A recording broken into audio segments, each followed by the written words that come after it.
ஸ்டாலின் ஐயாவுக்கு வாழ்த்துக்கள். உங்களோட கொஞ்சம் பேசுனேங்க. இது பார்ப்பீங்களோ நீங்கள் கேட்பீங்களோ எனக்கு தெரியாது. அதனால் என்னுடைய பதிவுகளில் என்னுடைய எழுத்துக்களாகட்டும், என்னுடைய நூல்களாகட்டும், அது சமூக ஊடகங்கள் எதுவானாலும் நான் அடிக்கடி சொல்கிறது, என்னைக்காவது என்னுடைய எழுத்துக்களை தேடி, என்னுடைய பேச்சுக்களை தேடி, என்னுடைய ஆவணங்களை தேடி, என்னுடைய ஒளிப்படங்கள், நான் நல்ல ஒரு ஃபோட்டோகிராஃபருங்க, என்னுடைய ஒளிப்படங்களை தேடி வெள்ளை குதிரையில் ஒரு ராஜகுமாரன் வருவான், அவன் வந்து யார் இருந்தாலுன்னு சொல்லிட்டு தேடி கண்டுபிடிப்பான்னு சொல்லிட்டு அது எனக்கு இப்போ ஞாபகம் வருதுங்க. ஏன்னு சொன்னால், உங்களுடைய தோல்விகளில் நாங்கள் பல அடையாளங்களை நாங்கள் கண்டுக்கிட்டோம். உங்கள் தோல்வியை பற்றி பேசிகிட்டே இருக்க நேரத்தில் என்னுடைய இணையர் மனைவி ஒரு விஷயம் ஞாபகப்படுத்துனாங்க. நான் எண்ணூரில் வசிக்கிறேங்க, வட சென்னை எண்ணூரில் வசிக்கிறேன். கத்தியாவக்கம்னு சொல்லிட்டு அப்பா காலத்துலலாம் சொல்லுவாங்க, அதுக்கு முன்னால் காலத்துலலாம் சொல்லுவாங்க. இப்போ எண்ணூர் சொல்லிட்டு ஒரு பகுதியாக இருக்குது. இங்கேருந்து பேசிகிட்டு இருக்கேன். ஆனால் அசல் எண்ணூர் என்னன்னு சொன்னால், இதோடைய முக்கிய இது ஒரு பக்கம் கடலும், இன்னொரு பக்கம் காவலாயும் முகத்துவாரமும் சேர்ந்த ஒரு பகுதி. இது ஒரே ஒரு பக்கம் சென்னை தான் எங்களுக்கு தரப்பகுதி.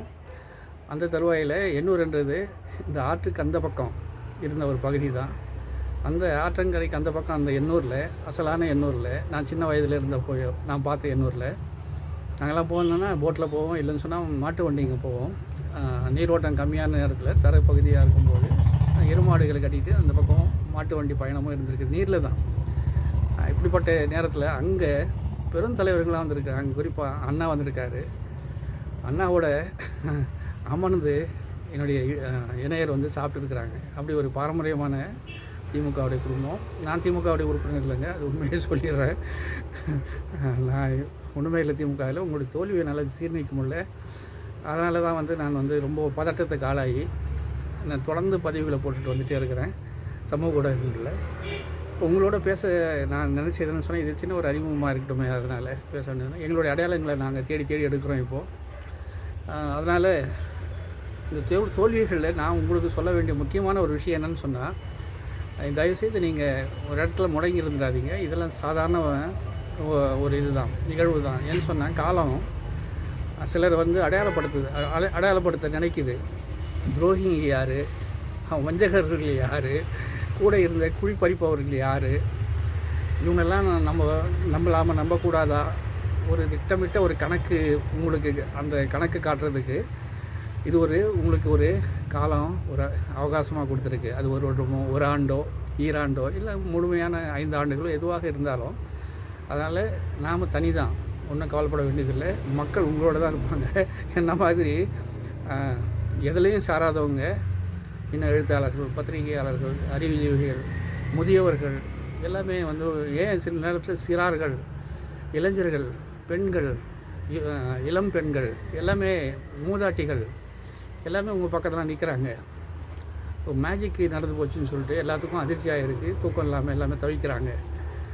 இந்த நேரத்தில் எங்களுடைய அடையாளங்களை நான் தேடி கண்டுபிடிக்கும்போது உங்களுக்கு ஒரு சில விஷயங்களை நான் சொல்ல நினைக்கிறேன். அது அறிவுரையாக இல்லை, என்னுடைய கருத்து பகிர்வாக நீங்கள் எடுத்துக்கங்க. ஏன்னா உங்களுக்கு சின்ன வயதிலேருந்து வந்து அரசியல் அனுபவம் அதிகம். ஏன்னா நான் அரசியல்வாதி கிடையாது, நான் சாதாரண ஒரு குடும்பத்தில் பிறந்து வந்தவங்க.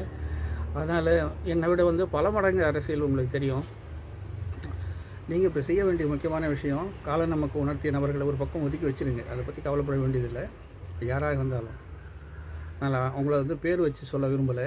உங்களோடையே இருந்து உங்களுடைய எல்லா சலுகைகளையும் அனுபவிச்சுட்டு இருக்கிற அந்த நபர்கள் எல்லாமே ஒரு பக்கம் ஒதுக்கி விட்டுட்டு இப்போ நீங்கள் செய்ய வந்தது குழிக்கற்கள் சொல்லுவாங்க. இந்த இளந்தலைமை உங்களுக்கு புரிஞ்சிருக்கும். குழிக்கற்கள்னால் இளம் தலைமுறை புரிஞ்சுக்கிறதுக்காக நான் அது என்ன சொல்கிறேன்னு சொன்னால், அது பேஸ்மெண்ட்டில் தாங்கி நிற்கிது அந்த கல்லுங்க. அந்த கற்களை தேடி போங்க. இதுதான் ரொம்ப முக்கியம். அண்ணாவே வந்து எண்ணூரில் ஏதோ ஒரு பகுதியில் ஆற்றை தாண்டி படகுல போய் அந்த பக்கம் வந்து சாதாரண வீடுகளில் உட்காந்துட்டு சாப்பிட்டுருக்காரு. எங்களை மாதிரி ஆளுங்களை வந்து இப்போ பேச வச்சுருக்காரு அப்படின்னு சொல்லும்போது எவ்வளோ சிறப்பு கொடுப்பாருங்க. என்னுடைய வயது 70 நெருங்கும் போதுங்க. ஏறக்குறைய என்னுடைய மனைவி வயதும் ஏறக்குறைய அவ்வளோதான் இருக்கும். நாங்கள் 2 பேரும் காதல் மனம் பண்ணது. உறவுகள் அதிகம் எங்களுக்கு கிறிஸ்துவ சமுதாயங்களில் இப்படின்னு சொல்லிட்டு நிறைய சமுதாய உறவுகள், எங்களுக்கு சொந்த பிளட் உறவுகளே இருக்குது. இன்னும் வந்து ஒரு 300-400 வருஷத்துக்கு முன்னால் வந்து நாங்களாம் இதில் புதுசாக சேர்ந்து இருப்போம் இஸ்லாத்தில். அதனால் வந்து நாங்கள் வேறு யாரும் இல்லை, உங்களோட இருந்தவங்க தான் நாங்கள்லாம். ஏன்னா இப்போ குழிக்கற்களை தேடி போகணும், அதுதான் ரொம்ப முக்கியமான விஷயங்க. இதில் குழிக்கற்களை தேடி நீங்கள் போங்க. அதான் என்ன இது குழிக்கற்கள்னு சொன்னால், கிராமந்தோறும் இல்லை வட்டந்தோறும் அங்கே இருக்கிற அடிமட்ட தொண்டர்கள் யார் யார் உழைச்சாங்களோ, எப்படி என்னுடைய மாமனார் இல்லை என்னுடைய மனைவி தரப்பு சொந்தங்கள் எல்லாம் வந்து அந்த காலத்தில் எப்படி வந்து இந்த கட்சி வந்து சாதாரண விஷயம் இல்லைங்க. காங்கிரஸ் வீழ்த்துறது சாதாரண விஷயமே இல்லை. அது ரொம்ப பெரும் தியாகங்களை பண்ணியிருக்காங்க. அதில் அந்த தியாகிகளை தேடி போங்க, அந்த நினைவுகளை, அந்த வேர்களை தேடி போங்க, அந்த குழிக்கற்களை தேடி போங்க. நீங்கள் வந்து இதெல்லாம் விட்டுடுங்க, தலைநகரை விடுங்க, ஒரு பக்கம் இருக்கட்டும். இது நீங்கள் இந்த கிராமந்தோறும் இல்லை பண்ணிவிட்டு இந்த 5 ஆண்டுகளுக்குள்ளே எல்லாத்தையும் ரீச் ஆகிற மாதிரி நீங்கள் மக்களை போய் தொடுங்க. மக்கள் இல்லந்தோறும் போய் நீங்களே எடுத்துன்னு போய் சேருங்க, ஒன்றும் பிரச்சனை இல்லை. உங்களால் முடியாத தருவாயில் நம்ம தம்பி உதயநிதி ஸ்டாலினை வந்து நீங்கள் சேர்த்துக்குங்க. சேர்த்துட்டு நேராக ஒவ்வொரு வீடும் போயிடும் உக்காருங்க, பேசுங்க. ஒரு நாளைக்கு வந்து இத்தனை இலக்குகள்னு வைங்க, டார்கெட் வைங்க. அத்தனை கிராமந்தோறும், அத்தனை மாவட்டந்தோறும் போய் ரீச் ஆகிட்டு பேசுங்க. என்ன விஷயம், ஏது விஷயம், யார் இந்த கட்சிக்காக உழைத்தவங்க, என்ன பிரச்சனைங்க, ஏன் பிரச்சனைங்க, நீங்கள் அவங்க முகவாயை கட்டியை பிடிச்சிங்க, என்னப்பா ஆச்சு, ஏன் ஆச்சு அப்படின்னு சொல்லி பேசுங்க. கன்னத்தை தடவி கொடுங்க, அவங்க பேசுங்க, அன்பாக பேசுங்க, அரவணைச்சு கொள்ளுங்க. தலையில் கை வைக்க சின்ன பிள்ளைங்களை தலைவர்கள் ஆசீர்வாதம் பண்ணுங்கள், வாழ்த்துங்க. அவங்களெல்லாம் ஒன்றிணைங்க. இதயங்கள் தான் இணைக்க முடியும். நடிப்புகள் அம்மா ஏமாந்துருவாங்க. கலைஞர் ஐயா சொல்லுவார், மேனாமிருக்கி தனம் சொல்லுவாங்க. அது இந்த மேனாமிருக்கிகள்லாம் வந்து ரொம்ப நாள் இருக்காது, போயிடும். அதெல்லாமே முடியாது அவங்களால. அதனால் வந்து தயவுசெய்து வந்து எப்படியாவது நான் உங்களுடைய உடல் உபாதைகள் எனக்கு தெரியும், உணர்கிறேன். இதெல்லாம் கடந்து தயவுசெய்து நீங்கள் மக்களை போய் சென்றடைகிறது, மக்களுடைய மனங்களை சென்றடைகிறது. வீடு தோறும் திமுக சொல்கிற மாதிரி மனங்கள் தோறும் திமுக, ஒவ்வொரு உள்ளங்கள் தோறும் திமுகவை கொண்டு போய் சேர்க்குற வேலைகளில் தயவுசெய்து நீங்கள் இறங்குங்க. உங்களுடைய உறுப்பினர்களையோ இல்லை தலைவர்களையோ அடுத்த கட்ட தலைவர்களையோ இறக்குங்க. ஒவ்வொருத்தரும் ஒரு பணி கொடுங்க, நேரம் அனுப்புங்க. ஒரே இடத்துல உட்காந்துட்டு பேசிகிட்டே இல்லை, தொலைக்காட்சியில் உட்காந்து பேசிட்டு அறிவுஜீவாக மட்டும் இருக்கக்கூடாது, மக்கள் தலைவர்களாகவும் வரணும். அவங்க இன்றைக்கி தோல்வி அடைஞ்ச அறிவுஜீவிகள்லாம் பாருங்கள், பெரிய பெரிய அறிவுஜீவிகள்லாம் திமுகவில் தோல்வி அடைஞ்சிட்டாங்க. இது வந்து எதிர்பாராத தோல்வியாக இருந்தாலும் கூட தோல்வி அடைஞ்சிட்டாங்க. அவங்க தோல்வி அடையாமல் இருக்கணும்னு சொன்னால் நேராக போகட்டும், மக்களை சந்திக்கட்டும். குறைஞ்சபட்சம் மக்களுடைய உணர்வுகளை புரிஞ்சுப்போம். நாம் மக்களுடைய உள்ளங்களை வாடுவோங்க ஐயா. இது அபிப்பிராயம், என்னுடைய ஆலோசனை, என்னுடைய கருத்து பகிர்வு. இல்லை உங்களோட வயதில் கம்மியானவன் நான் ஒரு அறிவுரையாக கூட நீங்கள் எடுத்துக்கலாம்.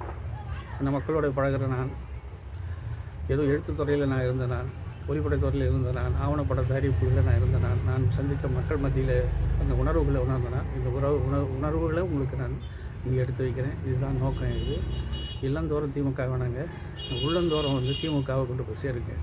ஆமாம், உள்ளந்தோறும் திமுக. இது வந்து நமக்கான ஒரு அவகாசம். துரோகிகள், நயவஞ்சகர்கள், நம்மை கவிழ்க்க நினைப்பவர்கள், அவங்க அடையாளம் காண வேண்டிய ஒரு சூழலாக நாம் நினச்சிவோம். நன்றி ஐயா, பார்த்துங்க ஐயா, உங்களுக்காக பிரார்த்தனை பண்ணுறேங்க.